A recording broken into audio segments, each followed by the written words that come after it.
కాసేపట్లో inner ring road కేసులో సుప్రీంకోర్టులో కీలక విచారణ జరగనుంది. ఈ వ్యవహారంలో ఆరోపణలు ఎదుర్కొంటున్న టీడీపీ అధినేత చంద్రబాబు ముందస్తు బెయిల్ రద్దు పిటిషన్పై విచారణ జరగనుంది. ఐఆర్ఆర్ కేసులో చంద్రబాబుకు ముందస్తు బెయిల్ మంజూరు చేసింది హైకోర్టు. దీన్ని జగన్ సర్కార్ సుప్రీంకోర్టులో సవాల్ చేసింది. ఈ నేపథ్యంలో జస్టిస్ సంజీవ్ ఖన్నా, జస్టిస్ దత్తా నేతృత్వంలోని ధర్మాసనం ఈ కేసు విచారణ చేయనుంది. అప్డేట్స్ మా ఢిల్లీ బ్యూరో చీఫ్ కృష్ణ అందిస్తారు.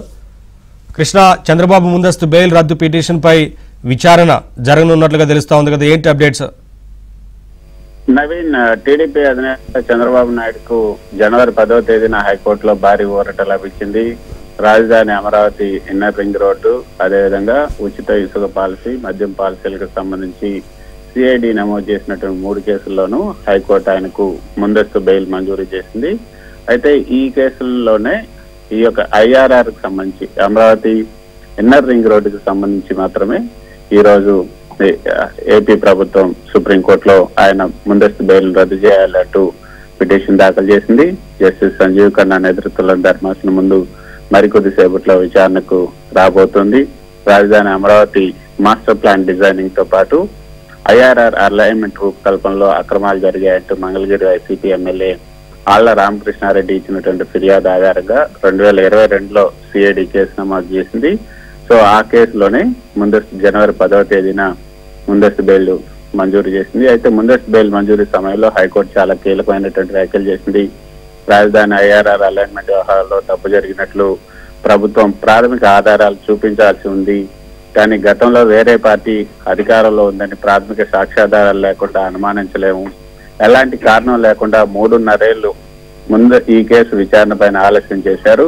మాజీ సీఎం కు ముందస్తు బెయిల్ ఇచ్చేందుకు ఈ అంశం చాలు అని కూడా హైకోర్టు వ్యాఖ్యానించింది. అరెస్ట్ చేసే అధికారం ఒకటైతే అరెస్ట్ ను సమర్థించుకోవటం పూర్తిగా వేరే విషయం. కాబట్టి అరెస్ట్ చేసి పోలీసు అధికారులు ఖచ్చితంగా సరైనటువంటి కారణాలు చూపించాలి. ఒక వ్యక్తిని సరైన కారణాలు లేకుండా రొటీన్ గా అరెస్ట్ చేయకూడదు. అదుపులో తీసుకోవటం అనేది ఒక సీరియస్ అంశం. ఇది ఆయా పౌరుల స్వేచ్ఛ స్వాతంత్రాలపై ప్రభావం చూపుతుంది. ముందు అరెస్టు, ఆ తర్వాత ముందుకు వెళ్తామన్నది సరైన పద్ధతి కాదు. ఇది పోలీసుల చేతికి ఆయుధం ఇచ్చినట్లు అవుతుంది. ముందస్తు బెయిల్ కోసం పిటిషన్ వేసినటువంటి చంద్రబాబు ప్రతిపక్ష నేతగా ఉన్నారు. ప్రత్యక్షంగా పరోక్షంగా ఆయా శాఖలను నియంత్రించే అవకాశం కూడా ఆయనకు ఉండదు.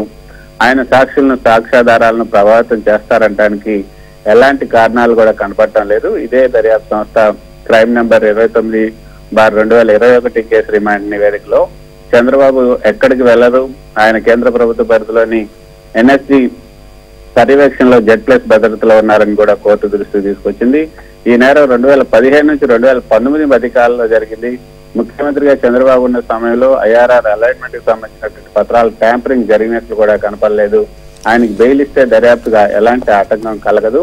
సంబంధిత డాక్యుమెంట్లు ఎలాగో కూడా ప్రస్తుతం ప్రభుత్వ ఆధీనంలోనే ఉన్నాయి. కాబట్టి తదుపరి విచారణ కోసం చంద్రబాబును అదుపులోకి తీసుకుని విచారించాల్సినటువంటి అవసరం లేదని కూడా హైకోర్టు చాలా స్పష్టంగా తన ముందస్తు బెయిల్ మంజూరు చేస్తూ ఆ యొక్క ఆర్డర్లో చెప్పడం జరిగింది. ఎమ్మెల్యే ఆళ్ల రామకృష్ణారెడ్డి ఫిర్యాదు ఆధారంగా ప్రభుత్వం ఎలాంటి ఆధారాలు కూడా లేకుండా చట్ట విరుద్ధంగా 3.5 ఏళ్ల పాటు రాజకీయంగా వేధించింది అంటూ కూడా చంద్రబాబు నాయుడు తరఫున వాదించినటువంటి సీనియర్ న్యాయవాదులంతా కూడా కోర్టు దృష్టి తీసుకొచ్చారు. సో వీటన్నిటిని కూడా పరిగణలోకి తీసుకున్నటువంటి హైకోర్టు ముందస్తు బెయిల్ మంజూరు చేసింది.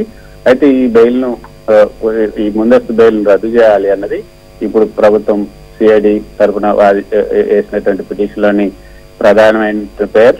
మరి సుప్రీంకోర్టు ఈ రోజు స్టే విధించాలని అయితే ముందస్తు ఇంటరిమ్ ప్రేయర్ కోరారు.